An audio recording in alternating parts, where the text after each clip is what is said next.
ஆண்டவரின் அருள்வாக்கு நம்முடைய வாழ்வின் செல்வா.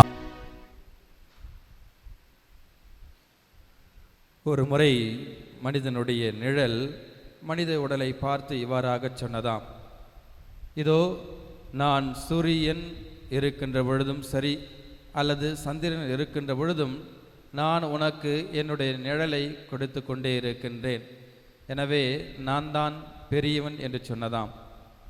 அதற்கு உடனடியாக உடல் ஆனது இவ்வாறாக சொன்னதாம்: சூரியன் இருக்கின்ற பொழுதும் சரி, அதே நேரத்திலே சந்திரன் இருக்கும் பொழுதுதான் உனக்கு மதிப்பும் மரியாதையும் உண்டு. சூரியனோ அல்லது சந்திரனோ இல்லாத பொழுது நீ என்ன செய்வாய் என்று கேட்டதாம். ஆம், அன்புக்குரிய சகோதர சகோதரிகளே, நம்முடைய மனித வாழ்வை நாம் சிந்தித்து பார்க்கின்ற பொழுது நமக்கு நண்பர்கள் நிச்சயமாக தேவைப்படுகின்றது. நாம் மகிழ்ச்சியோடு வாழ்வதற்கும், நம்முடைய இன்ப துன்பங்களை அவர்களோடு பகிர்ந்து கொள்வதற்கும், நம்முடைய வாழ்க்கையிலே நாம் சோர்ந்து போகின்ற பொழுது நம்மை தட்டி கொடுப்பதற்கும் உச்ச நேரத்திலே உதவுவனாக நண்பன் இருக்கின்றான். அவர் இல்லை என்றால் நம்முடைய வாழ்வு மகிழ்ச்சி நிறைந்த ஒரு வாழ்வாக இருக்குமா என்றால் நிச்சயமாக அது ஒரு கேள்விக்குறியாக இருக்கின்றது. எனவே நம்முடைய மனித வாழ்விற்கு நண்பர்கள் அவசியமாக தேவைப்படுகின்றார்கள். நாம் நண்பர்களை தேடி நாடக்கூடியவர்களாக இருக்கின்றோம். அதேபோல்தான் நம்முடைய ஆன்மீக வாழ்விற்கு, அந்த ஆன்மீக வாழ்வின் மகிழ்ச்சிக்கு, அந்த ஆன்மீக வாழ்விலே தொய்வு ஏற்படுகின்ற பொழுது துணையாளனாக ஒரு நண்பனாக இருக்கக்கூடியவர் தான் இதோ புனித காவல் தூதர்கள்.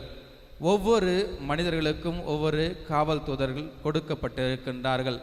குறிப்பாக கத்தோலிக்க திரு அவையினுடைய மறைக்கல்வி 336 இவ்வாறாக சொல்கின்றது: இதோ மனிதர்களாக இருக்கக்கூடிய நம்மை காக்க அல்லது நம்மை பாதுகாக்க, நமக்கு துணையாக இருக்க நம் ஒவ்வொருவருக்குமே ஒவ்வொரு காவல் தூதர்கள் கொடுக்கப்பட்டிருக்கின்றார்கள். அவர்கள் நம்முடைய பிறப்பு முதல் இறப்பு வரை நம்மோடு உடன் பயணிக்கக்கூடியவர்களாக இருக்கின்றார்கள். நமக்காக பரிந்துரை செய்யக்கூடியவர்களாக இருக்கின்றார்கள். இதோ புத்திசாலித்தனம் உடையவர்களாக இருக்கின்றார்கள். நாம் தவறி விழுகின்ற பொழுது நம்மோடு அவர்கள் உடனிருந்து நேரிய வழியில் நம்மை நடத்தக்கூடியவர்களாக, நாம் எந்த வழியில் செல்ல வேண்டும் என்று நாம் தத்தளிக்கின்ற பொழுது நமக்கு சரியான வழியை காண்பிக்கக்கூடியவர்களாக இருக்கின்றார்கள். இதோ இந்த காவல் தூதர்களுடைய உடனிருப்பை நாம் ஒவ்வொரு நாளும் உணர்ந்து கொள்ள அழைப்பெடுக்கப்படுகின்றோம். நாம் செய்ய வேண்டியது அதுவாகத்தான் இருக்கின்றது. அவர்கள் நம்மோடு உடன் இருக்கின்றார்கள். ஆனால் அவர்கள் நம்மோடு உடன் இருக்கின்றார்கள் என்பதை ஒவ்வொரு நாளும் உணர்ந்து வாழக்கூடியவர்களாக நாம் அழைப்பெடுக்கப்படுகின்றோம். பல நேரங்களில், பல தருணங்களில் அதை நாம் செய்வது கிடையாது. அவர்கள் நமக்கு கொடுக்கக்கூடிய அந்த அறிவுரையை அல்லது நேரிய வழியில் நடக்க நமக்கு துணையாக இருக்கின்றார்கள் என்பதை நாம் உணர்ந்து வாழ, அறிந்து வாழ நாம் பல நேரங்களில் மறந்து விடுகின்றோம்.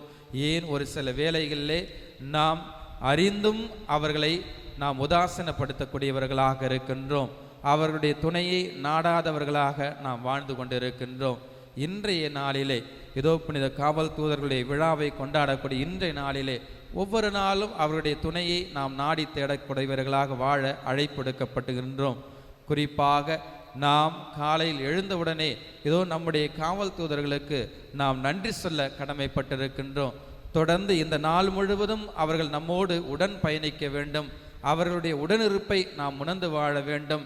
இறைவனிடத்திலே நமக்காக அவர்கள் பரிந்துரை செய்ய வேண்டும் என்று நம்மையே ஒவ்வொரு நாளும் நாம் காலையில் எழுந்தவுடனே ஒப்புக்கொடுக்க அழைப்பெடுக்கப்படுகின்றோம். அவ்வாறு செயல்படுகின்ற பொழுதுதான் காவல் தூதரானவர்களும் நம்முடைய வாழ்விலே உடனிருந்து செயல்படுவார்கள். ஏனென்று சொன்னால் கடவுள் அவர்களுக்கு இதோ சுதந்திரத்தை கொடுத்திருக்கின்றார். குறிப்பாக நம் ஒவ்வொருவருக்குமே சுதந்திரத்தை கொடுத்திருக்கின்றார். நாம் எப்பொழுது காவல் தூதர்களுடைய உடனிருப்பை நாடக்கூடியவர்களாக இருக்கின்றோமோ, எப்பொழுது அவர்களுடைய உடனிருப்பை நாம் நம்பி விசுவசிக்கின்றோமோ, அப்பொழுதுதான் அவர்கள் நம்மோடு உடனிருந்து செயல்படக்கூடியவர்களாக இருப்பார்கள். இல்லை என்றால் அவர்களுடைய செயல்பாடுகள் நம்மிலே இருக்கவே இருக்காது என்பதுதான் திருச்சபையினுடைய கட்டளையாக இருக்கின்றது. அதுதான் அவர் திருச்சபையினுடைய படிப்பினையாகவும் இருக்கின்றது.